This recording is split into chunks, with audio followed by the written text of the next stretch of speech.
Heyo everybody, Haku here with my review for Boku no Hero Academia, anime episode 16 of season 3. Yeah, I kind of did that intro wrong.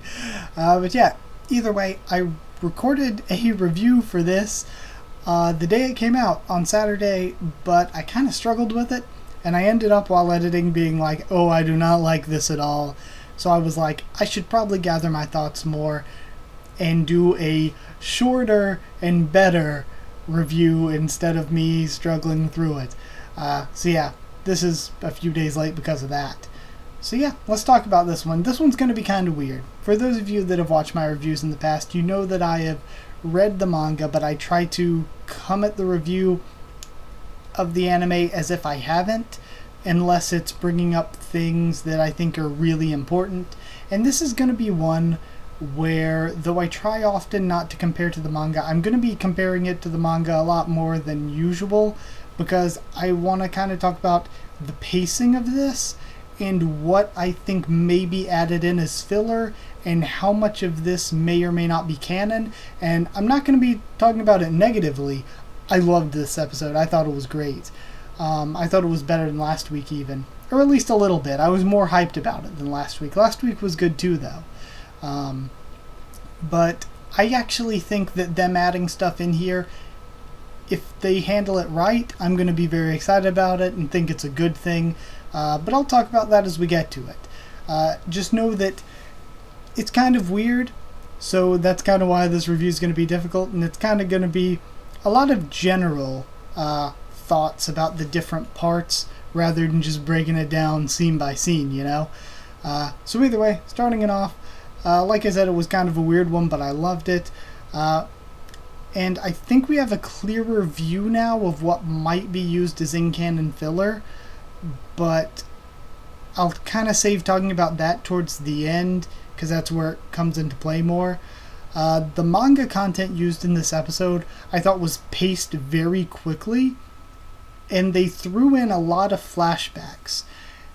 But I don't think that was too bad. At first, when I first watched the episode, I was like, there's really a lot of flashbacks here to just stuff that happened recently, this episode, last episode. Do we really need to see this again?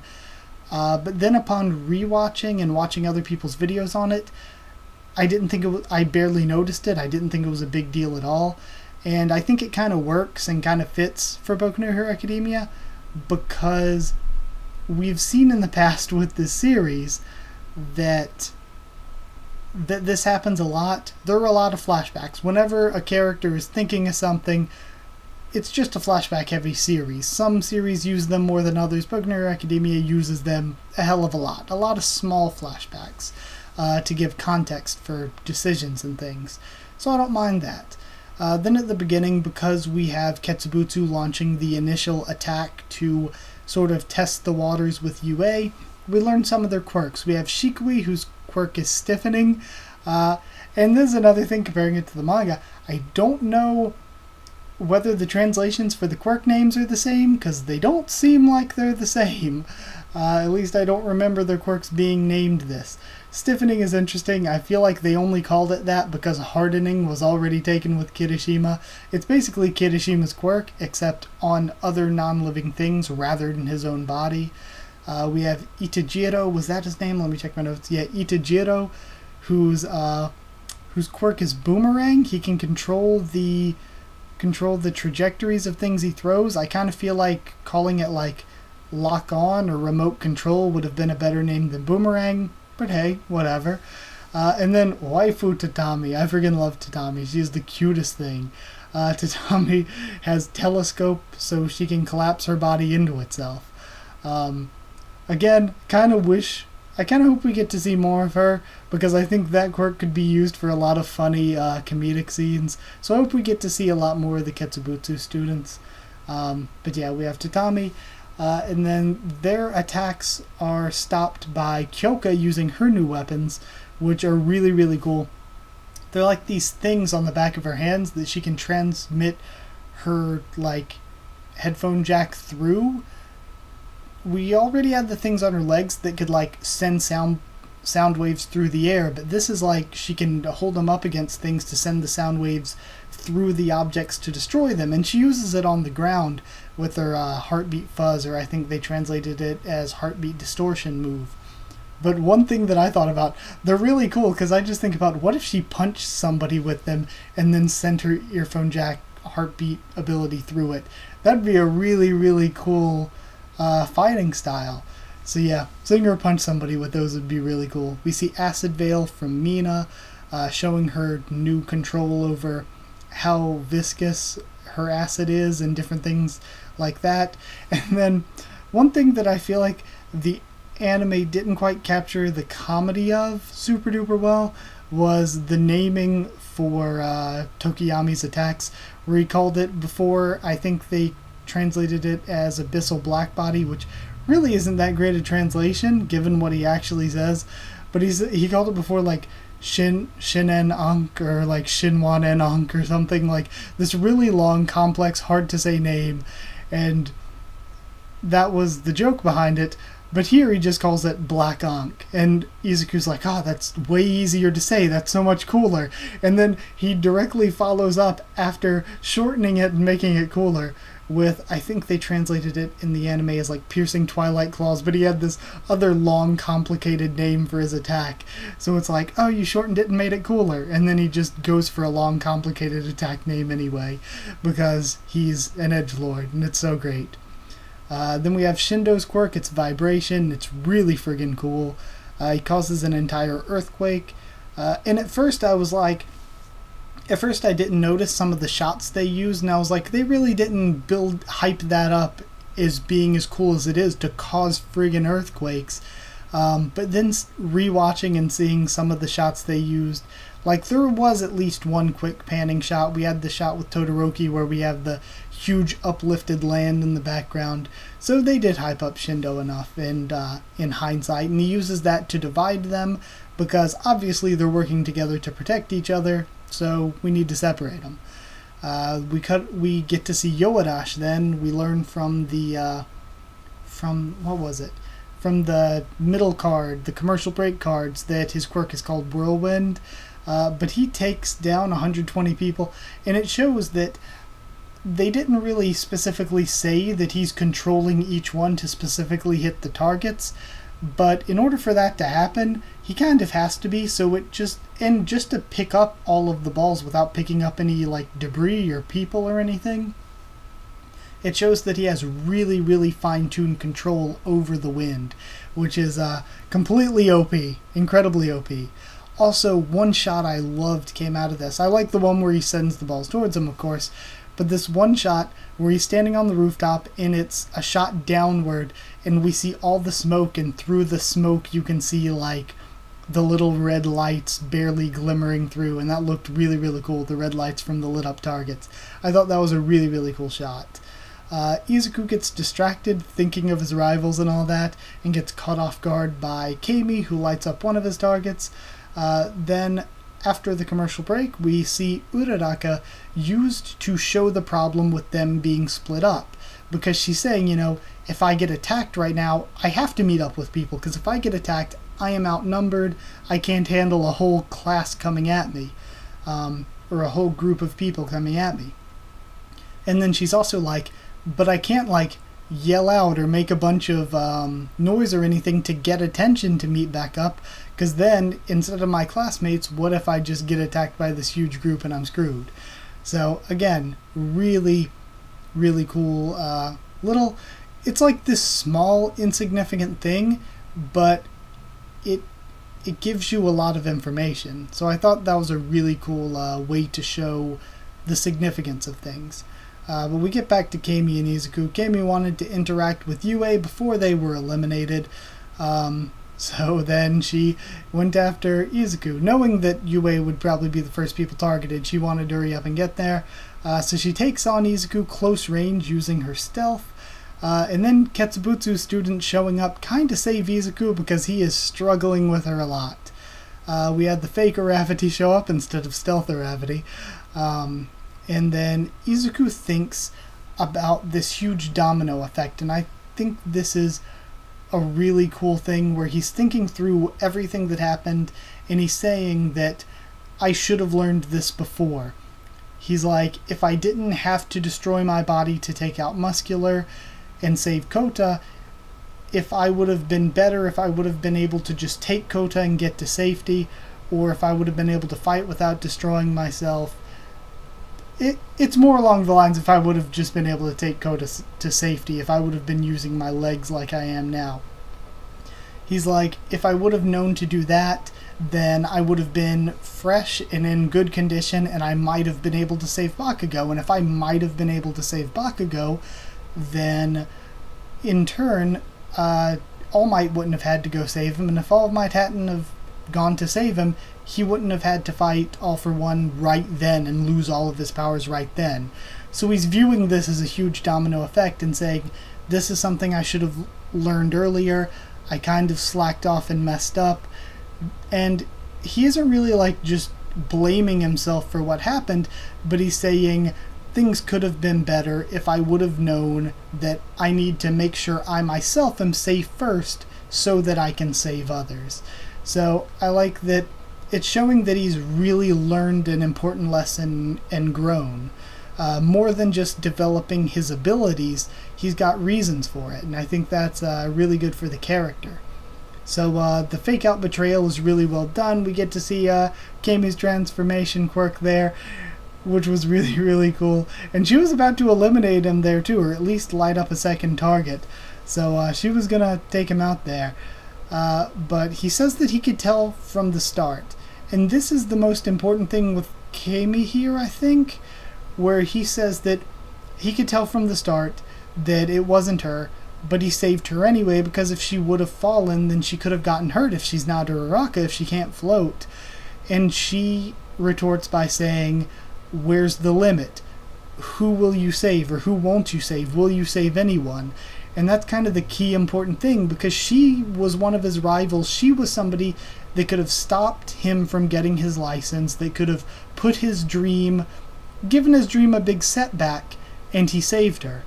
So, again, very good things for the characters, both with the curiosity of Kami here, and with Izuku's heart, I guess. Then from there we have the naked fight, Sero showing up with his new ability that I was thinking to myself, even though I read the manga, I was like, what on earth is Sero's, we've seen him training, just shooting out a bunch of tape, what on earth is a super move? But we get to see this kind of new ability where he's like cutting the tape as it's coming out, so that it's coming out in multiple strands, so I thought that was really cool. And then the real Uraraka is with him. And I thought it was funny that they both thought that the fake Uraraka form was naked. So it was really funny. We get to the point where 54 people have passed, and we see Todoroki get confronted by the ninjas from the village hidden in the filler. For these ninjas, I am so mixed, because the quirk was so hella cool. This ability to make things grow looked amazing, and the animation for it was great too. So I absolutely love that quirk. On the other side, I hate the design. They're not even cool looking ninjas. They're like really lame looking ninjas, and they're all the same except different colored. It is just so lame. The designs are terrible. I will criticize this one thing about Boku no Hero Academia. These ninja designs are friggin' terrible. But the quirk is so cool, so I'm really torn on what I think about all that. And that's basically where we end there. They're just saying, Todoroki, you're cocky. Even though you're from UA, you're trying to take this test on by yourself, and that's just really being overconfident. And I think this could give us a hint toward who the filler character in the opening is. So this is the general discussion I put off until now about, and there's more general topics I want to get to, but one topic is that we might kind of know where the filler character and where that's in the opening and where the filler stuff in general is coming in. So for this test, I'm going to keep this spoiler free, but there are characters that we see, whether they pass or fail, I'm not going to say, but we see what happens. After they get separated, we see what happens for whether they pass or fail. But Todoroki, after they get split up, we know that he sees what's going on with Yoarash, I believe, and other than that, we only see one panel, and he's fighting this regular group of scrubs, and that's where he passes or fails. So either what's happening here is that the random group of just characters that we don't know their names, either they are being replaced by these ninjas, and he's either going to pass or fail fighting these ninjas, or they're going to do something where he takes out these ninjas, but he doesn't somehow pass from them, taking them out, and then maybe he just runs away from them, and then he fights those people that he passes or fails against. So we could see things happening that way. So it's kind of odd. I feel like if they make this filler canon, like the Froppy stuff was canon last season, it's going to be amazing, and I'm going to be happy to see how these characters did in this test, whether they passed or failed. So either A, this group is replacing the group from the manga, and that group had a bunch of different character designs, and I don't know why they're all just the same ninja design but different colors, because we see with the people that Yoarash took out, people in the group that was chasing after Izuku, people in the orientation, we've seen them do a bunch of random designs. Why couldn't they do that for this ninja school? I don't understand why they're just the same design but different colors. It seems really, really unnecessarily lazy. So yeah, I really don't like that design choice. So either they're replacing that group, or this is just going to be another group before that. And either way, I'm hoping they find some way to make it canon, because it's not that big a deal. The random group that Todoroki either loses to or beats, we don't ever see them again. They're just random background characters. So if that's the case, and they replace them with these ninjas, and Horikoshi says, yeah, whatever, it's canon, just don't worry, it's an insignificant detail, then yeah, that's cool.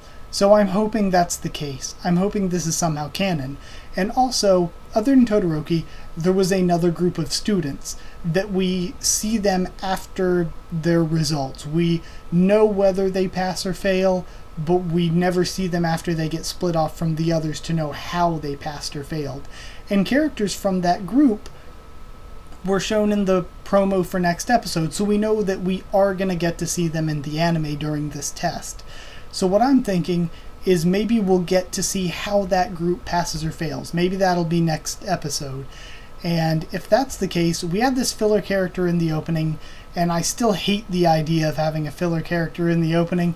It's like having Innsmouth in the opening last season. That would it's not a very good thing to do, especially if the filler character's not even going to probably be around an episode. They really don't even need any filler here. But if they're doing it just to flesh out how these characters passed or failed, I'll be very happy to see that fleshed out and get an explanation of how it went down. But maybe that group is going to be facing off against this character, and we'll see what happens there, whether that character beats them or loses to them. So I think that might be our explanation of where this filler character from the opening's coming in. Another good discussion is, I love the differences in the way they showed Ketsubutsu and Shiketsu here, both in that we were told all the quirks and this information about the people from Ketsubutsu, but for Shiketsu a lot of it was kept secret, keeping them more mysterious and more foreboding. Even though I guess only two of them really were shown here. And another thing that I think is the most important thing between the two of them is the strategy. You look at some of these Ketsubutsu students, and are you telling me that Boomerang Guy couldn't easily take down two people and make it to the next stage? That Shindo couldn't take down two and make it to the next stage? It seems like they easily could do that. But instead of that, they're working together in a group to separate and hunt down people to take out, which is a strategy that works for getting everyone to pass. Not just trying to pass yourself, but trying to get your allies to pass as well. So they have this very unified, let's work together and do what's best for everyone instead of what's just best for me strategy. And Shiketsu is totally the opposite right now. Whereas they could go off separately and pass, and that's what they're doing. Yoarash isn't working with a group to help anyone else pass, he's just taking people out and passing himself. Kami, she isn't trying to help shouldn't she kind of be disqualified for shedding her targets? I have no idea how that works. But,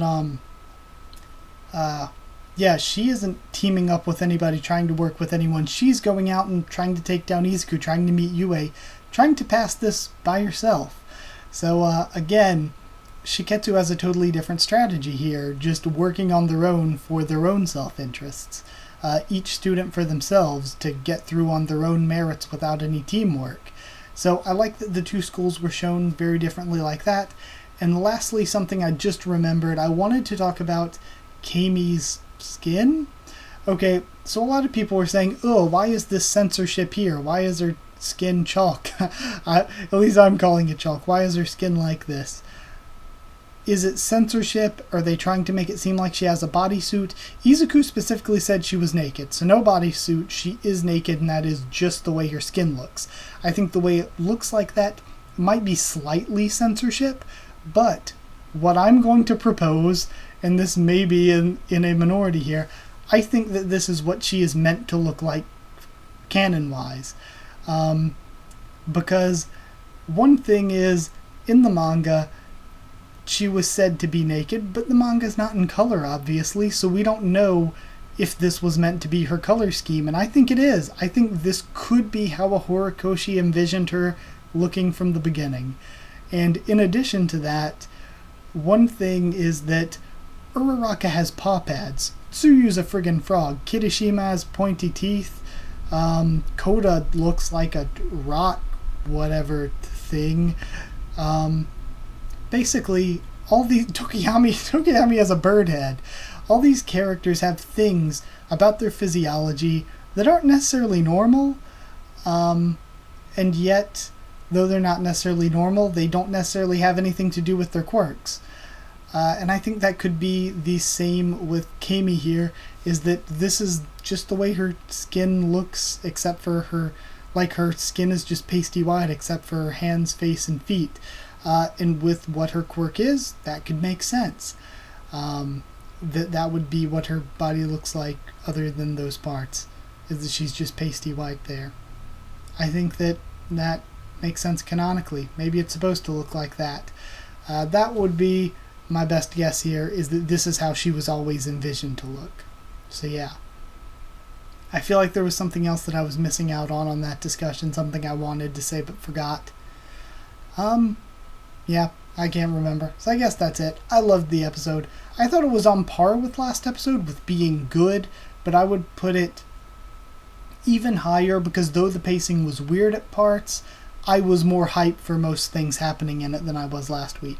Which is why I just want to give it a slightly higher score, so I'm going to bump it up to 8.75 ninjas out of 10. Yeah, still don't know what's up with the ninjas hidden in the filler. So yeah. We'll see what happens next week. We'll see where this all leads. One thing, next episode called Class 1A, I saw a bunch of people theorizing, oh, does that mean this test is going to end and either they're all going to pass or all going to fail? Does this mean it's all happening next week? And what I'm thinking, again, as a manga reader, I'm not going to spoil the pacing of this to tell you how long exactly it is, but I think for all that happens in the manga during the first stage of this test, I really hope that it doesn't end next episode, because in order for it to end next episode, they have to rush things like crazy, especially if they're adding in Todoroki filler and filler for this other group. So yeah, this really should not be the last episode of this round. There should be at least 2 or 3 more, I would hope, for this round of testing. I would say until episode 19 would be what I would say should be the case. But we'll see how it goes. I guess we'll figure that out when next week comes around. I really hope they don't rush things, especially since they don't need filler, but they're throwing in filler anyway. They really shouldn't rush things.